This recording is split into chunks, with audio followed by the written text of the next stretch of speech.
Well, good day, everybody. Welcome to the Lifetime Training Podcast. I'm Jason Stell, your host, and I am so excited, grateful, and honored to bring Mr. Robb Wolff onto the podcast. Robb is kind of the innovator, maybe one of the OGs of podcasting. He's done it so many years ago, about 11, I think it was.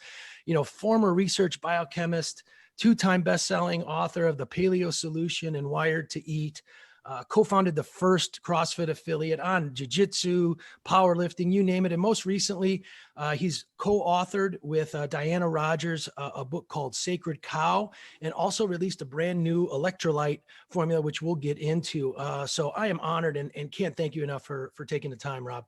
Huge honor to be here. We go back a bit and we've had some fun hanging out in the past. So really looking forward to this. Absolutely. You know, that I can't thank you enough for that too. I mean, when we launched that Alpha program, one of the things that came into my mind, and I didn't really follow CrossFit that much prior to that. And I said, well, who's kind of involved, but maybe not affiliated anymore? And it was like the perfect timing after Black Box and all that stuff. And You guys jumped on. So you and James a little bit, and Joel and Mr. Kiefer too. I haven't heard from John in a long time too. So John pops up every couple of years. He gets some new crazy project and then launches it. So yeah, Kiefer is never gone. He's just ruminating on his next thing. Yeah. That's awesome. Well, I'd love to get into some, with the audience that we've got to some general questions before we dive into Sacred Cow, that people are still confused about. People still question back and forth. And, one of the big things, and I know you're super passionate about, is the whole concept of animal products causing cancer, heart disease, and, environmental issues. And I'd love for you to dive into, I know you've probably one of the most well-researched guys I've known, just on those pieces. Yeah. And, I'll put a caveat on there really quickly. So the book Sacred Cow, I think I've got a poster for it over my shoulder here. It's a book and film that digs into the ethical, environmental, and health considerations of a meat or animal product inclusive food system. Mm-hmm. It's a massive project. Like each one of those subcategories have multiple books written about pieces of the subcategory, and Diana Rogers and I worked on this book for over 5 years, and that doesn't mean that we got it right at all. It doesn't mean that we know what we're talking about, but we really did try to do diligence on this thing, and there were different topics. I'll try to remember to mention this stuff. So like there's a bugaboo topic of like, is pastured meat healthier? Does it have better nutritional value than conventional meat? Mm-hmm. And the answer to that is perplexing for people. So I'll try to remember to get back to that. But,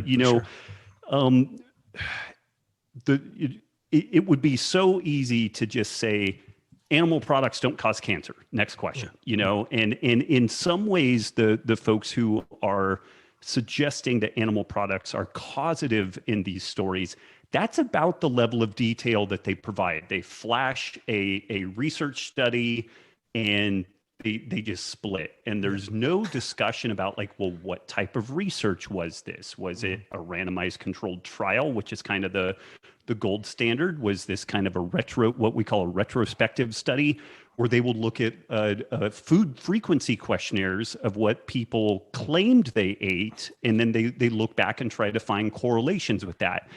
And because of the complexities of doing nutritional research, most of what happens in dietetics research is this thing called a retrospective study, or that leans heavily on food frequency questionnaires. So they will ask people, what did you eat last week, last month? Some of the studies that we cite both in Wired to Eat and Sacred Cow, they ask people to remember what they ate up to 12 years ago. And I don't remember whether I put underwear on yesterday most of the time, And so there's a doctor, John Ioannidis, who's a very, very sharp physician and statistician. And he's gotten in and made the claim, or made the case that we learn so little from these studies because the error is arguably greater than the signal that we're getting out of it, that we shouldn't even be doing these studies. And so I'm kind of hedging around, even diving in, but I'll try to pull up a good example here. So when the first epidemiological studies were done on the relationship between smoking and various types of cancer, particularly lung cancer, and I do have to say that in the beginning there, the medical establishment pushed back vigorously that there was any relationship between smoking and cancer. And there was a time we put these up every once in a while. It's like 7 out of 10 doctors recommend Camels above all other cigarettes, and it's because there was collusion between the tobacco industry and medicine. So it's kind of crazy, but it was, the linkage there was so powerful. Like if we were to use some kind of arbitrary numbers, the link between smoking and cancer would be like a 10,000. When we look at the linkage between meat and cancer, it's a 2 relative to 10,000. And again, I'm using somewhat arbitrary numbers here. But ironically, when you look at the linkage between wheat and different cancers, it's like a 50. So it's significantly stronger than the linkage between meat and different types of cancer. That's still, we're in this quagmire though of correlation and causation. Like, there are some really amazing websites around where they'll do these different crazy correlations. Like whenever a Kevin Bacon movie comes out, then like tsunamis hit and different things like that. Yep. And so these correlation studies should be used to then drive randomized controlled trials. But again, it's difficult to do that stuff. But some of the research that is often cited here, they will say that after they look at these food frequency questionnaires where they ask people, what did you eat? Oftentimes years in the past. And it's pretty clear that people either don't remember or oftentimes lie. There's this whole healthy user bias kind of thing there where people assume that they want, the researchers want an answer of one particular type of answer, so they tend to answer more that direction. But there was a claim that say like consuming eggs was as dangerous as a pack-a-day smoking habit. Or eating bacon is it increases your likelihood of colon cancer by 20%, let's say, is one of the very, very common ones that's put out there. So the colon cancer one is a really good one. In all westernized societies, there's a background incidence of colon cancer that's about 5%. We all, because of where we live, where we're born, because we live in modern industrial society, there's about a 5% chance for all of us to develop colon cancer. What this study looked at and suggested was that if you ate bacon or processed meats every day of your whole life, your background risk of colon cancer went from 5% to 6%. Now, I would still put in the caveat there that this is based off of data that I think is garbage, and many people think that this is garbage. But this is not having a couple of pieces of bacon here and there. It's literally eating a large helping every day your whole life. And in theory, you go from a 5% risk, 5 people in 100 developing colon cancer, to 6 people in 100 potentially developing colon cancer. And you're also saying eating only that, like, so that's removing, I'm not eating maybe vegetable, good. Well, it's at least having that stuff in the mix. It's at least having that stuff in the mix. But here's where it really gets unethical, in my opinion. And I think most folks will agree that the ethics here are really dodgy. This is what's called absolute risk, 5% versus 6%. The way it's reported, though, is that there is a 20% increase in colon cancer risk with consuming processed or red meat. And it's because the difference between 5 and 6 is 18%, and they just rounded up to 20. And they report the relative risk difference versus the absolute risk. And that's maybe one of the best examples of how this story really plays out again and again. And it really ignores, like ancestral health data when we look at different groups around the world that eat a largely whole unprocessed food diet, but include things like traditionally prepared meats, like salamis and prosciutto and stuff like that. We just don't see shockingly elevated rates of these different, modern degenerative diseases like cancer. So that's, hopefully that wasn't like spazzing out and ranging around too much, but I love it. that absolute versus relative risk is consistently abused in this scenario. And it really paints a picture that alarms people, I believe, unduly. One of the big challenges here, and I don't want to drive this one off of a cliff right here at the beginning, but there are a lot of, there's a lot of concern today about, say, like privilege and access and equitable, access to different things in society, and rightfully so.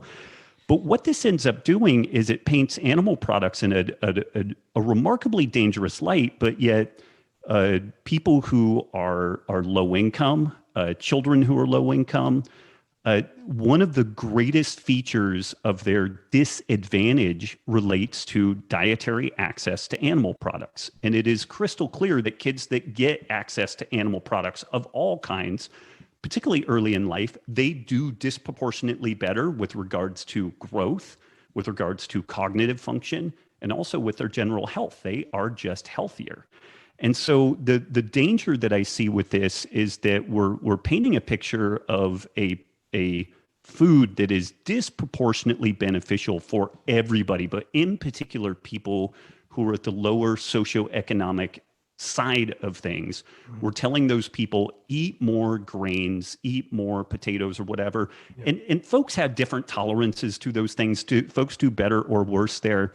But it's pretty clear that the kids that don't get access to those types of foods do not do as well. And honestly, in this whole story, that is one of my most concerning features. If you're 20 or 30 and you want to remove animal products out of your diet, go for it. But I think it's really potentially dangerous and also very unethical to paint these animal products in a super unfavorable light when we know that it's going to disproportionately negatively impact these lower socioeconomic folks. Like, I think that is really problematic. That's something too, for a later date, we've got the Lifetime Foundation. I don't know if you're familiar with our foundation that's basically revamping school lunches or attempting to. And, I've seen the work that they've done and the work that they've done to try to get into certain areas and how, it's the system that's completely blocking it. And, what better way to potentially even combine those two together and make sure that it's right? Because we're following,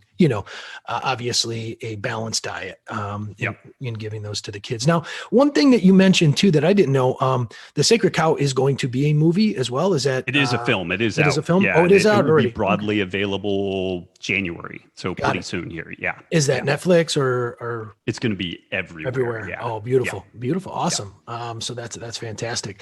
So the other thing too is regards to meat and the environment. Would you spend some time there, kind of talking through that concept and where people are coming from there?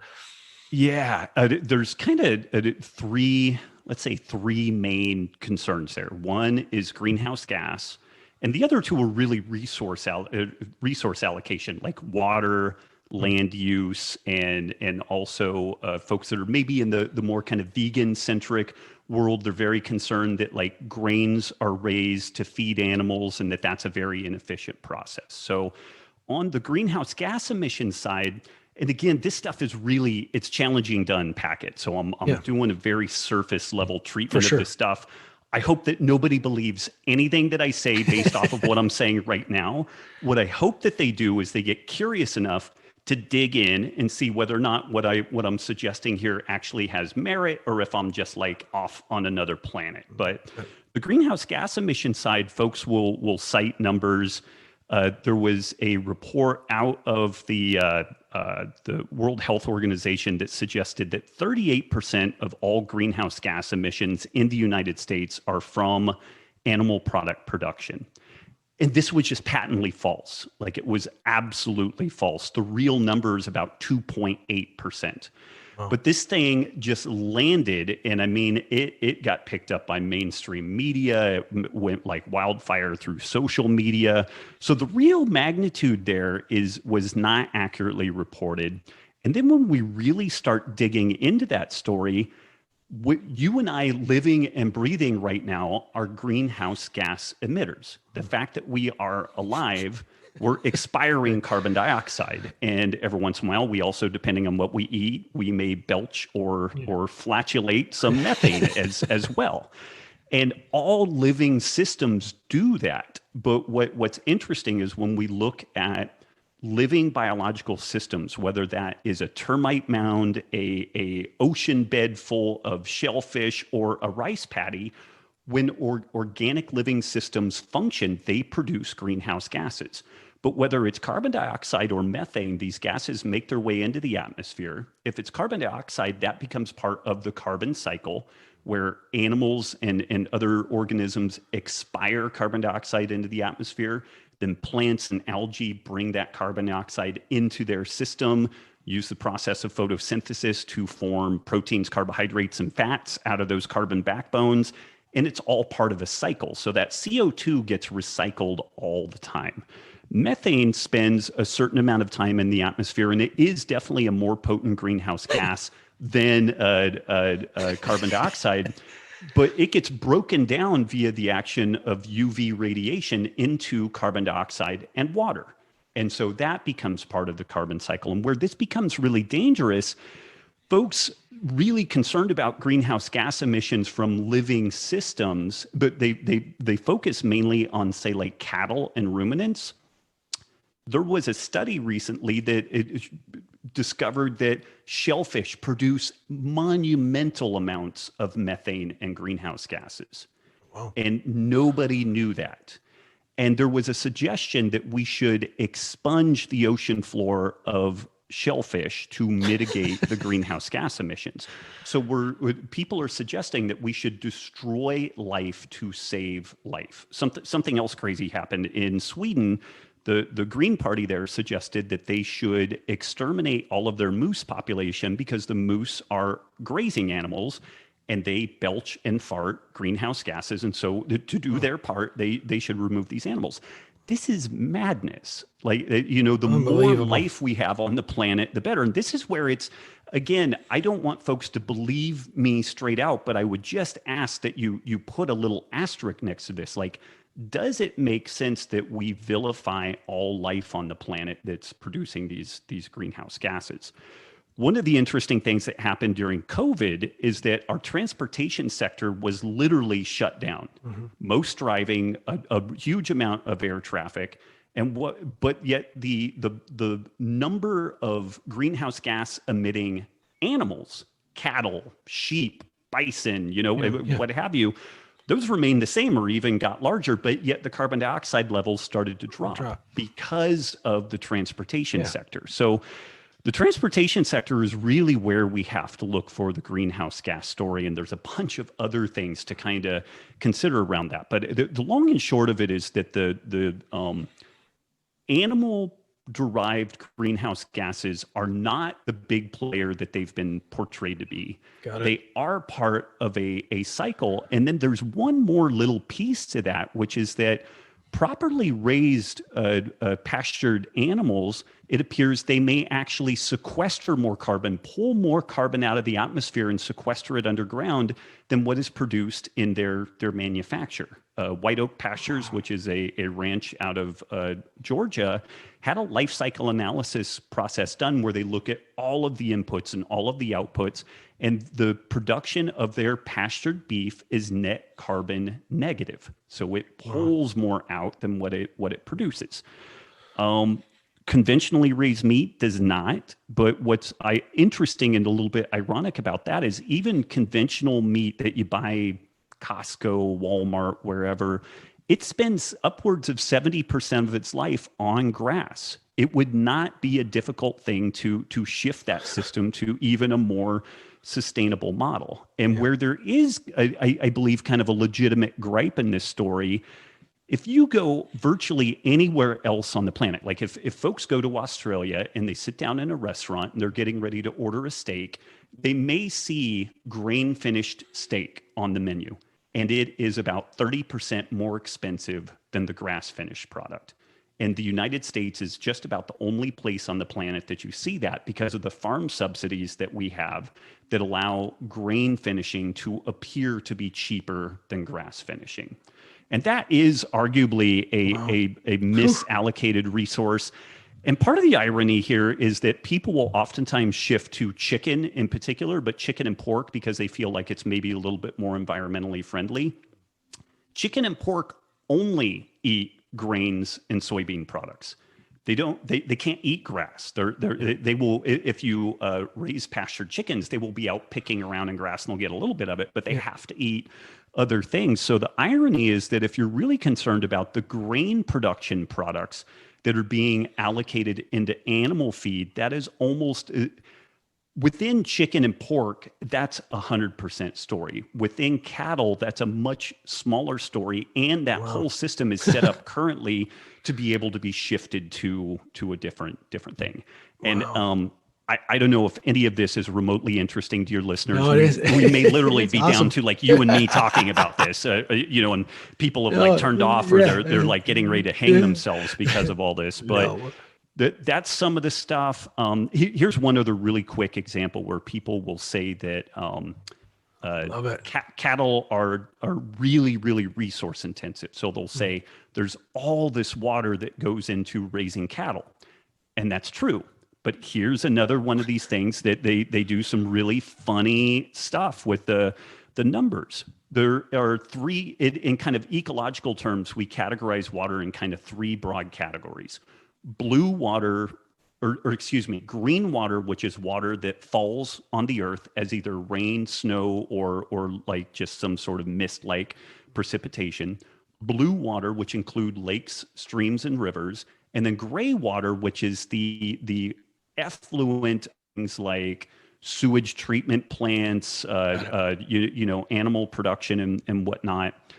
When folks do the water analysis on these animals, they include the rain that falls on grass that raises the grass. That water is going to, the way that it's couched is that we are somehow stealing water from somewhere else that we could be using it in a different way. And 98% of the water that's used in pastured meat, 94% of the water that's used in conventional meat is green water. It is water that falls on the earth and is going to raise grass. And we're either going to have animals eat that grass or it's going to grow up high enough to create wildfires and no benefit is had from this at all. Yeah. As a contrast, virtually all of the water that goes into almond production is from aquifers and from non-renewable resources. And so this is one of those examples where, yes, animals are water intensive, but it's because we need water on grasslands to produce grass. And one other final spot in this whole story, one of the greatest problems that we face from a global, climate change perspective is this process of desertification, where former grasslands are converted into desert, which increases the heat signature on the planet. It reduces the amount of arable land, of land that people can live on land that animals can grow on and whatnot. And using properly managed animals, grazing animals, we can reverse desertification. As part of the movie, we show a rancher down in the Chihuahuan Desert who has recovered over 1 million acres of grassland from desert and converted it back to grassland. There's now like chest-high grass in this area.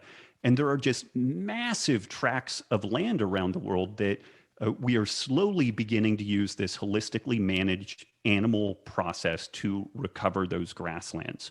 Oh, beautiful. So that's a whole other huge piece of the story. There was one other little piece in there. I'm trying to remember what it was. But I think that those are good. Those at least should whet the appetite for people to be like, okay, maybe this isn't the entire story. Maybe this isn't the whole picture that we've been sold and painted. And one final thing that I'll kind of throw out there, the picture of a food system that I'm painting is one in which tens of millions of people own small to medium-sized family farms, and they network together to produce food and distribute it using the amazing infrastructure that we have. Our food delivery systems are amazing, but right now we focus on raising food in a few areas, consolidating it, and then redistributing it. What I'm suggesting is that lots of people own the means of production, and then we rely on these kind of distribution networks. Like when you go into your local Walmart, ideally, a bunch of the food that you get there is raised locally, not raised across the country, shipped to one place for processing, shipped, back and forth, back and forth. The difference here is that this very plant-centric model is owned by, there are 6 corporations globally that produce 95% of the food that is eaten in the world. Whew. And I think that is incredibly dangerous on a lot of different levels. And if people kind of rail against like globalization and evil kind of corporate interests and stuff like that, shifting more and more towards the plant-based model is not helping things. Forbes had a really fascinating piece where they just said straight out, they said that veganism is the best friend that big ag has ever seen because of things like Impossible Burger and stuff like that. That is food in which the intellectual property for its production is owned by a company, and it's run like a software firm. And this is entirely different than what it's crazy. And so again, it's challenging to really thoroughly unpack this stuff. Like again, it's almost easier to say less about it versus you get in this middle ground where I'm jaw dropped, man. I'm sitting here going, whoa. Well, again, it's interesting when you get to this middle ground. You explain just enough so that people are like, hey, man, I've got a million questions, which is why we ended up doing a book and film to try to hit all those things. And again, I would encourage folks, don't believe what I'm saying, but please don't just dismiss it because the powers that are up on high are saying that climate change is directly a consequence of animal husbandry and stuff like that. I would encourage people to be a little bit skeptical about that. And when they read, if they read the book or check out the movie, we have all the citations in there. And so if you have some time or you know somebody that's scientifically inclined, shoot that stuff to them and just say, hey, does this all square up? Like they're claiming this based off of this study. Frequently what people will do is they'll cite a study and then not even what they claim the study says isn't even remotely what is stated in there, And so I would encourage people to get in and dig into some of that stuff or farm some of this stuff out to people with a good scientific background to just vet this stuff out. Yeah. That's crazy. Honestly, that's jaw dropping. And I think the audience is going to love it. And I think that leads in, you'd mentioned it. I think, on kind of a basic level for some of the audience that are just entry into, listening and understanding all of this stuff. Obviously paleo has been around. I think, you were one of the first, if not the first books to be written on it. And there's so many things that have come since then. I mean, God, when that book was written, how many years ago? I wrote that in 2010. Lauren Cordain's book was in 2001. And then Boyd Eaton's book that really started this was 1986. Oh, wow. But, there was like a blip. Nothing, a blip. There's no way to get it out. Right? Yeah. I mean, it's interesting, with the growth of social media, things like CrossFit and whatnot, like it really put a lot of eyeballs on that concept.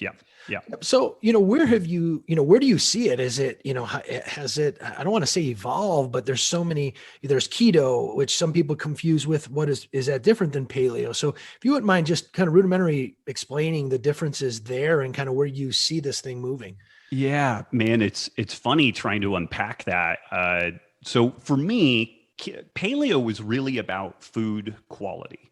So we're thinking about foods that are minimally processed, tend to be what we would call low allergenic potential. So grains, legumes, dairy being kind of the biggies. Like what are most people allergic to? Some type of grain, some type of legume, and then oftentimes dairy. Things like shellfish can be problematic also, but it's super rare that you hear somebody, sometimes you hear about like a strawberry allergy or a watermelon allergy or something like that, but they're comparatively rare. So In my world, the paleo concept is really about kind of the food quality story. And more broadly, it thinks about the gut microbiome. Like that is one big deal that the paleo interest in the paleo diet really put understanding and research about the gut microbiome on the map. Like it really catalyzed that. It also shined a big light onto circadian biology, like getting out in the sun and getting circadian entrainment and whatnot. Like we now understand that proper exposure to sunlight is as big a factor in health as a pack-a-day smoking habit. Like not getting adequate sun on your skin. Unfortunately, you live in Arizona, so this is like you have to trip and fall down. I'm the only guy that's tan in Arizona, I think, because I'm from the Midwest. Right. But that's huge. Everybody knows that smoking is a major risk factor for various health concerns, but inadequate light exposure is as impactful on our health as smoking. So, I mean, and the paleo diet put a lot of that stuff on the map.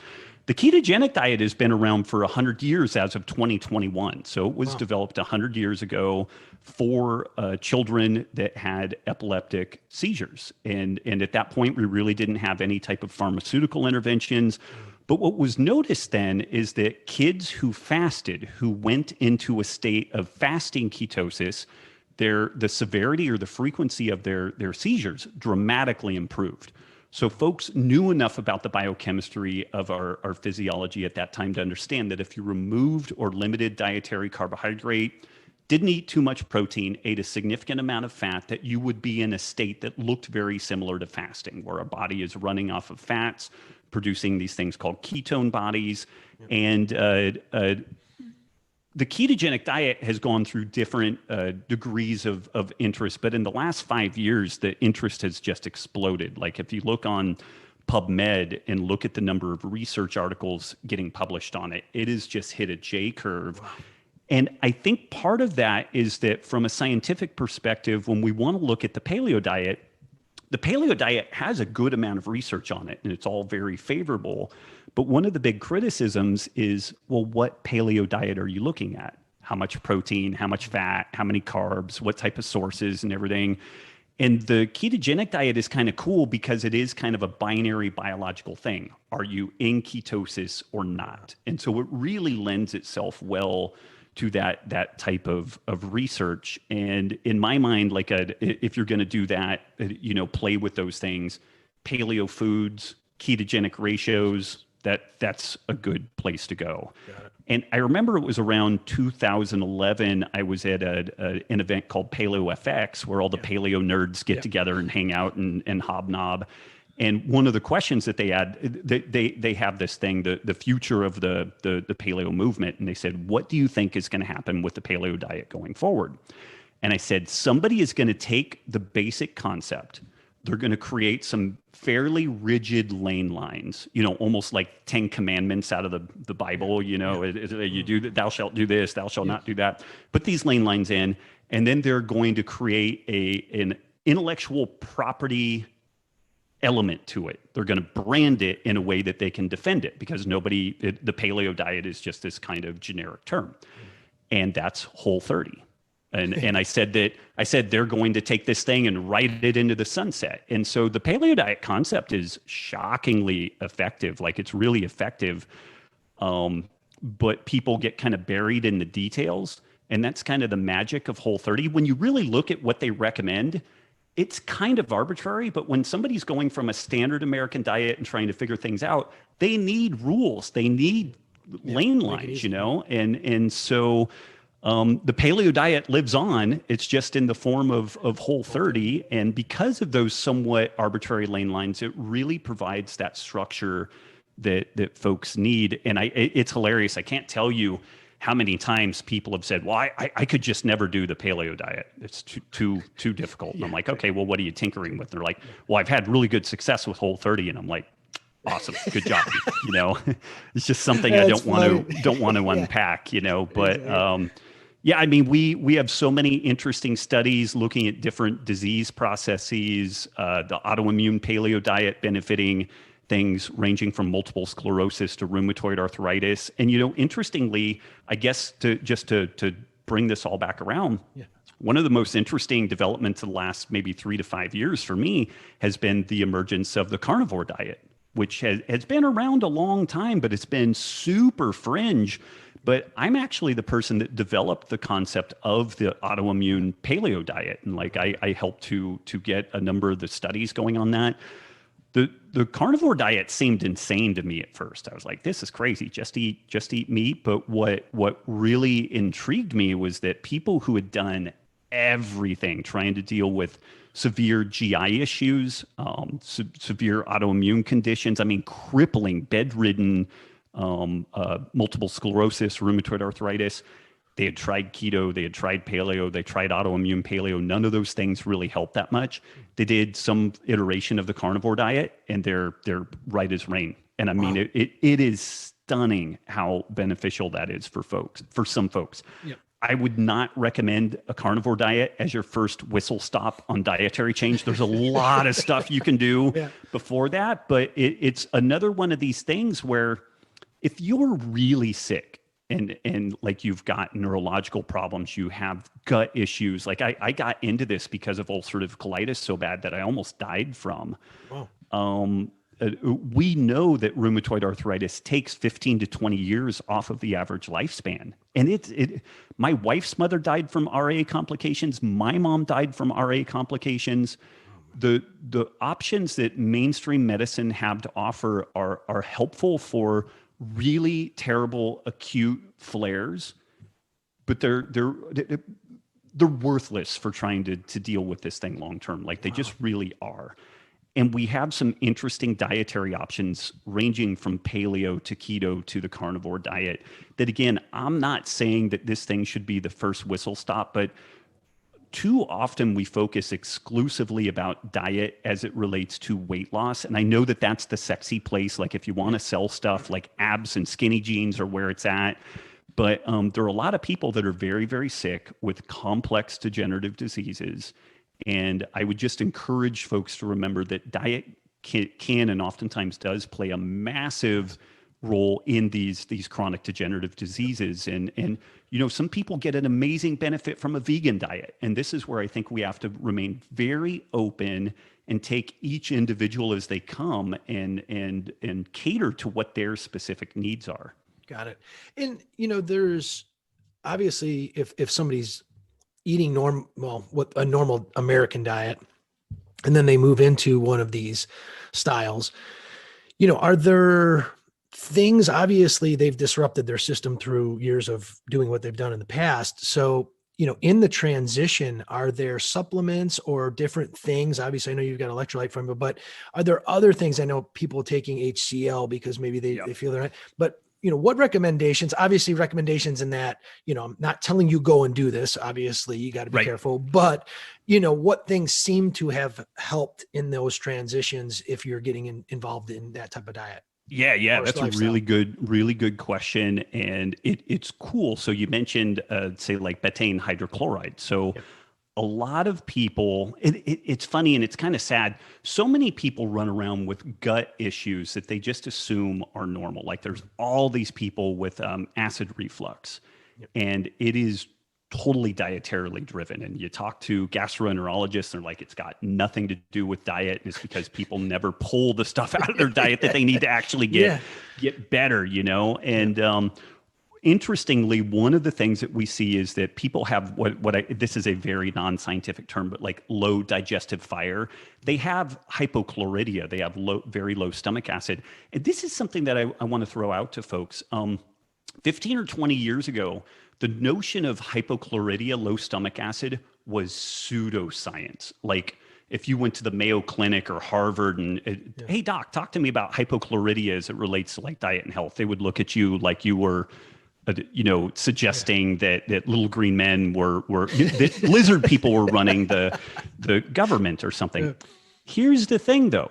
Time marches on, and what we're discovering is that a number of the drugs that we give to people are ineffective because those drugs get modified in the stomach by being protonated with acid. They're chemically altered by an expected pH level that doesn't exist in the modern gut because people are sick.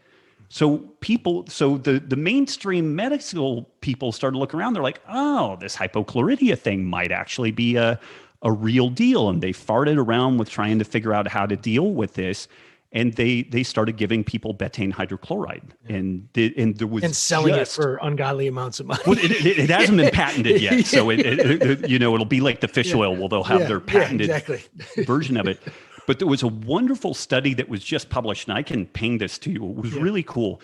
They had people swallow a capsule that in real time sends kind of telemetry on what the acid environment of the stomach is. So they swallowed this capsule, then they took an acid blocker, a proton pump inhibitor, and the pH went from low to high. Basically, the acid content decreased. pH is always kind of counterintuitive. It goes the opposite direction. So the proton inhibitor did what it's supposed to do. It increased the pH. It made the stomach less acidic.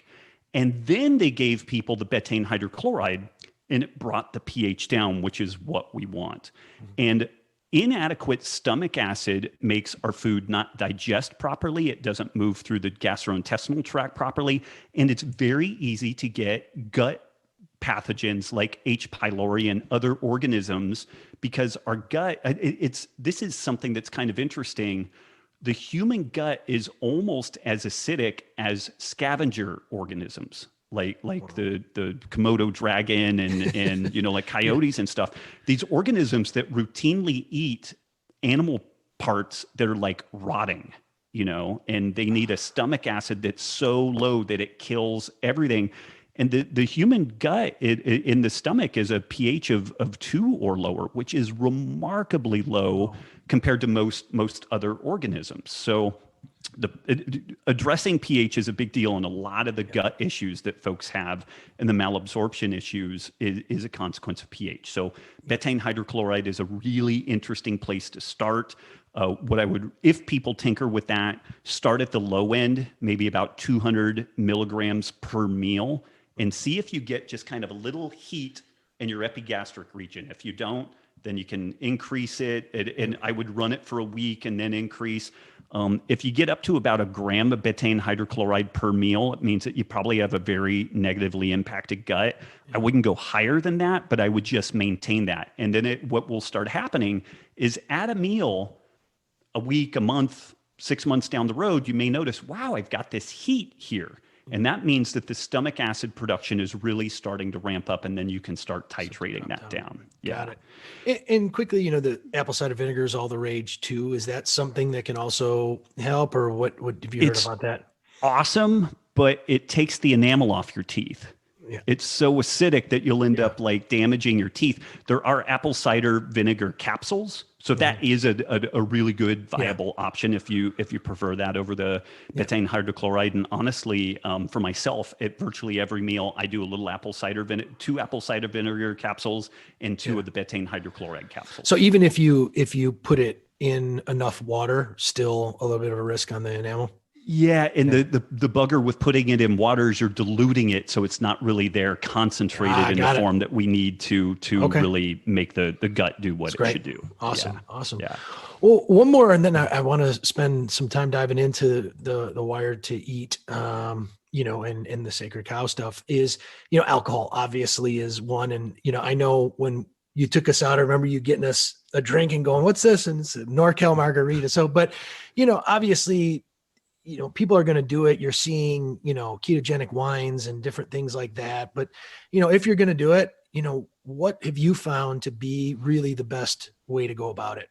Man, for me, the rubber hits the road is hard alcohol, maybe a little bit of a sugar-free mixer, and done. I do like the dry farm wines, like they're cool. But I find things like beer, and God, I love beer. Like I miss beer. I'm celiac, so like I can't do any type of real beer. There are some gluten-free beers out there. Yeah.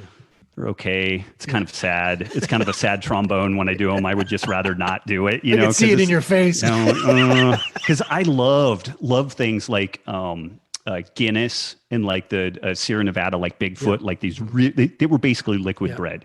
Yeah. Which is also probably why I got so damn sick from them. So The sugar is an issue for some people, like even, better quality wines. The main thing that I notice with alcohol, aside from the caloric content and the tendency to then go off the rails with your diet, you get a little tipsy and you're like, oh man, that plate of nachos I would have passed on, I'm now going to eat 3 of them. The biggest problem I see is sleep.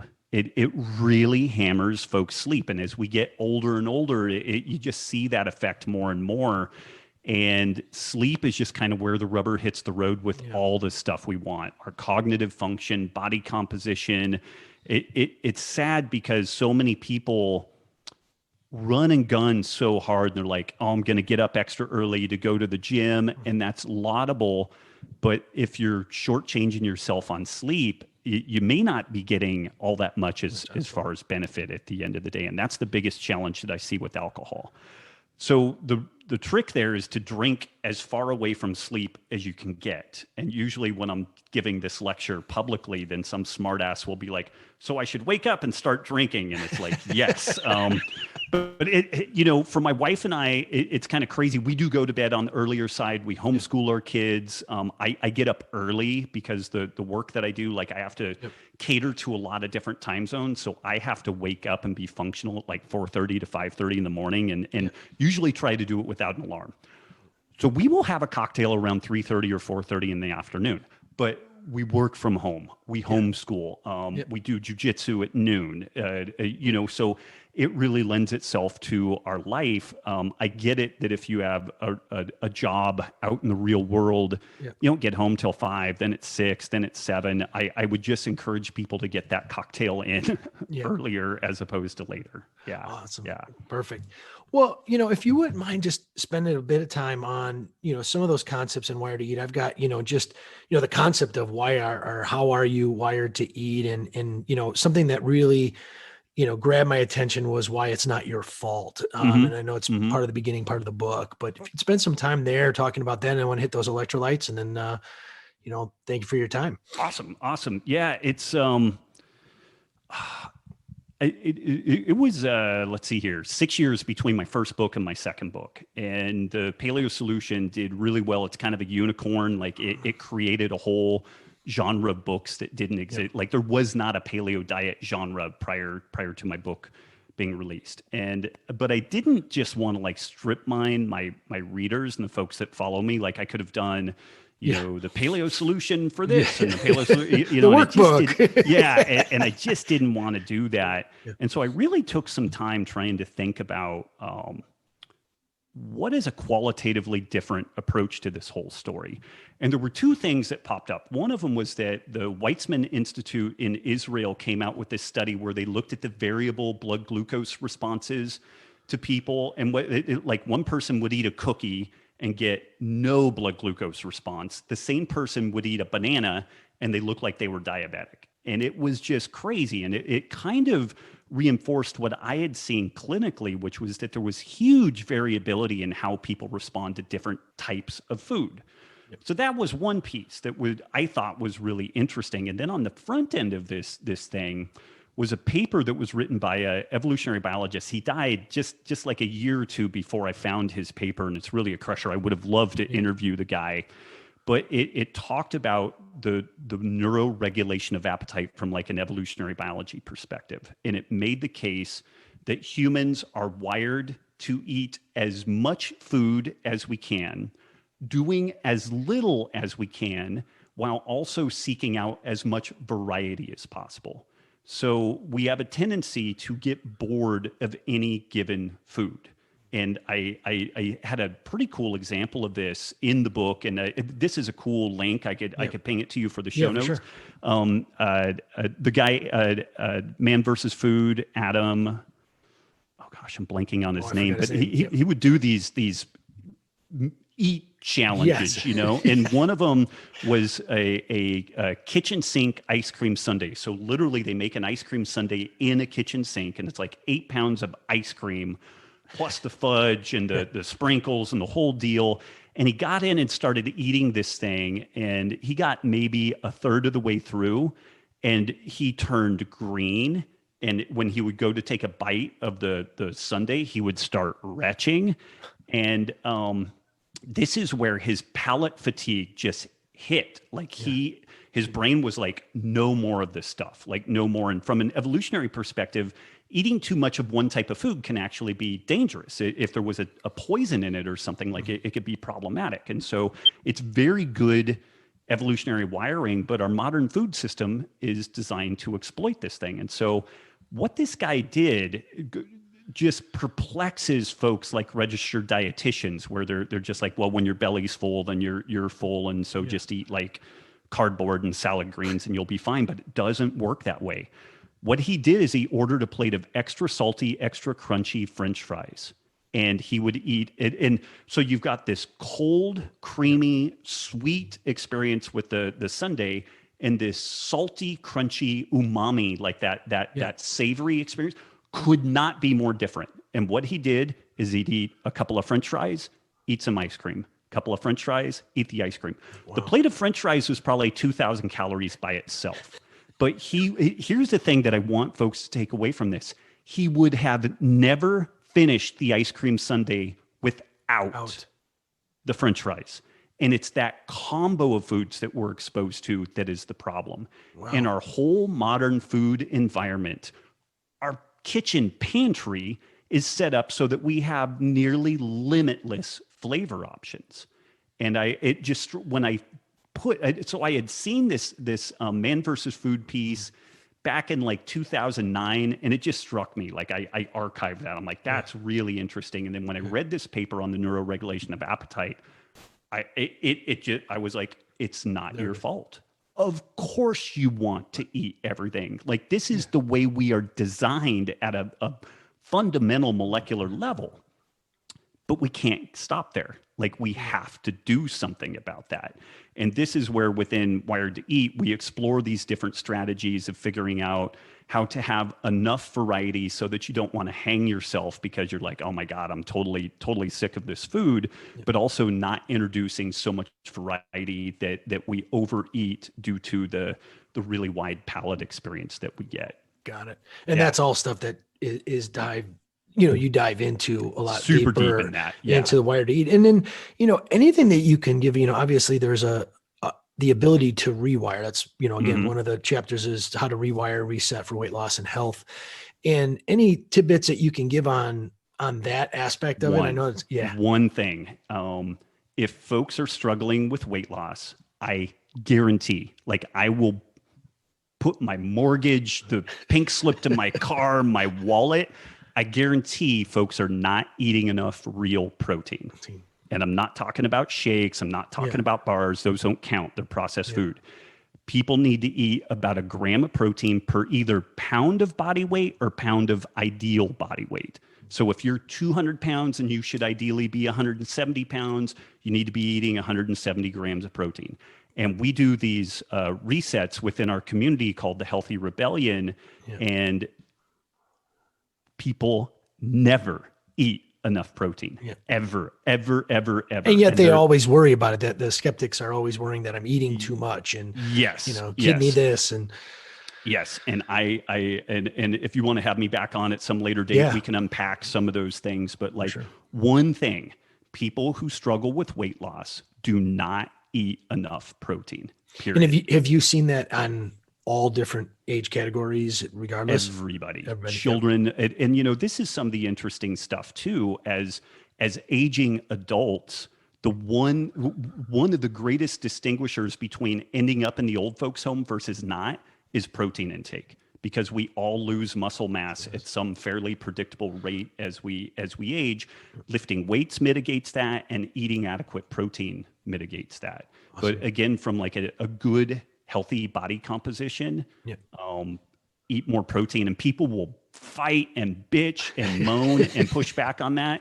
And I'm not selling anybody shakes. I'm not selling anybody bars. I'm saying go support your local pastured protein producer and get 2 or 3 meals a day and make the centerpiece of that meal protein. And then figure out if you do better on carbs or fat, or a combination as your main fuel source. Some people do better on one, some people do better on the other, some people do better on a combo. But if you don't get that protein dialed in, there's this thing called the protein leverage hypothesis that suggests that all organisms eat to a protein minimum. And if we don't hit that protein minimum, we will be hungry and we will continue to eat whatever else it is that's there. And when we hit adequate protein, then we are satiated. We're like, I'm good. I don't need any more. Yeah. Fantastic. Well, the last thing I want to hit on is just what made you, I know you've developed an electrolyte formula, and if you spend some time just talking about that and letting people know, and I know you mix as well with a lot of different things. Yeah. It's funny. So you asked that question about what can folks do if they're transitioning from, say, like more of a standard American diet to maybe a whole unprocessed food diet. One of the things that happens is people will experience something like the low carb flu, the keto flu. And even if people aren't eating particularly low carb, but if they are going from refined carbs to like sweet potatoes and fruit, they're really fatigued, they're really lethargic. They'll notice they pee a lot. What's happening there is when we reduce our insulin levels, the insulin goes down and another hormone called aldosterone goes down. And aldosterone triggers our body to retain sodium. But when our insulin levels drop, it takes a while for the body to equilibrate around that. And increasing sodium intake can just make or break that whole process. Like it can take a situation from feeling absolutely horrible or feeling pretty darn good. And sodium's another one of these things that's really been terribly vilified within mainstream medicine. And it's because we know that elevated blood pressure is a strong correlate with cardiovascular disease. Like we know that elevating blood pressure increases our likelihood of heart attack and stroke. Sodium is a factor in that, but we also are starting to discover that elevated insulin, chronically elevated insulin levels is why we retain the sodium. And this is where it's interesting. Things like low sodium diets, the DASH diet, they don't lower blood pressure because they're not addressing the insulin problem. But when we do address the insulin problem, we get someone eating more kind of keto or paleo or what have you, then the blood pressure normalizes, but people can feel very rough in that intervening period of time. And I just feel good at kind of right around a ketogenic level. I've eaten this way for 22 years. I'll be 49 next year. And I just got my brown belt in Brazilian Jiu-Jitsu. So I'm motored along pretty well, but for ages, I always found it tough to fuel my Brazilian Jiu-Jitsu and more high intensity kind of training on a ketogenic diet. So I'd play with a little bit of carbs here and there. And I started working with a couple of guys that Tyler Cartwright and Luis Villasenor. They run an organization called Keto Gains, and they just work with tens of thousands of people using a ketogenic diet. And they really have arguably like the best clinical experience of working with people that I've ever seen in this space. Awesome. And I shot them all of my information. I'm like, hey, what should I do different? And they're like, you need more electrolytes, specifically sodium. And I was like, no, man, I salt my food. I'm good. Because what do you do when you have a coach? You ignore what they tell you to do, of course. Exactly. You don't and just fight with them. Yep. Yeah. And so it was a good year that went by before they were like, no, man, really just get your sodium up to this level. Here's how to do it. And I did it. And I felt way better. My sleep was better. My energy was better. And so like anybody, when they discover some new thing, it was new to me, not new to them, just went crazy on this. And we started really talking to folks about the need for better electrolyte management. And we created a homebrew like PDF. It's like, take this much regular salt, this much no salt, this much potassium citrate, mix it together, do some lemon juice and some stevia. And we had like 500,000 downloads of this thing. Like people were jazzed on it. But then some kind of funny things were happening. People started tagging us on social media and they're like, hey guys, love the keto aid, which is what we call this stuff.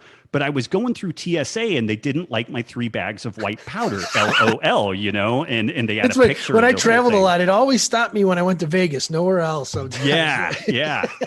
And so I started thinking about that. I'm like, this is clearly a big deal for folks, but like, would a really convenient, properly formulated electrolyte drink be of benefit to people? And I told you before we started recording, like we put this thing together, but we formulated the first one, the citrus salt, in such a way that if if it sucked as an electrolyte, like people just didn't like it, we formulated it so it would make an amazing margarita base. So that's kind of where this whole thing came from. But, we've had like Tim Ferriss use it and really highly recommend it. We have a couple of SEAL teams using it. We have several NFL teams using it. Lance Armstrong had it on his podcast. He got a hold of it and really liked it. So it's one of these.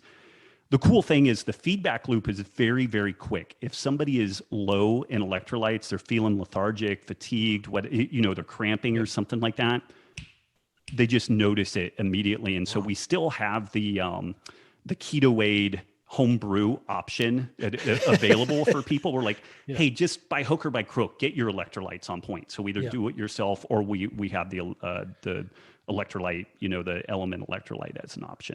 And it's called Element. Element. Yeah. Awesome. Yeah. And where can they get that? Drinkelement.com is where it is. And I think right now we have some sort of a free plus shipping deal where they can get 4 different flavors. It's like $5 and they get an 8-count sample pack set out to them. So beautiful. they can check it out. But usually if folks try it, they like it a lot. I don't know if it's the cocaine we put in there or what, but it definitely. That's a joke, folks. That is a joke. That is a joke. Yes, man. These days, nobody has a sense of humor. Somebody's going to snippet that sucker out, right? Yeah, nobody has a sense of humor these days, too. Exactly. Like you can't get away with any flippant like British humor anymore. Exactly. Well, man, I can't thank you enough, and I'll put a lot of that stuff and links into the notes of the podcast. But this was awesome, and I really appreciate with your busy schedule, you taking the time to come on the show and help us out, man. I had so much fun hanging out with you in the past, and you've been such a visionary and a leader in this space too, just working on parallel tracks. So it's a huge honor. I look forward to seeing you again in real life when we can actually do that. So for sure. Thank you so much, man. I really appreciate it. Thank you. Have a great day. Bye.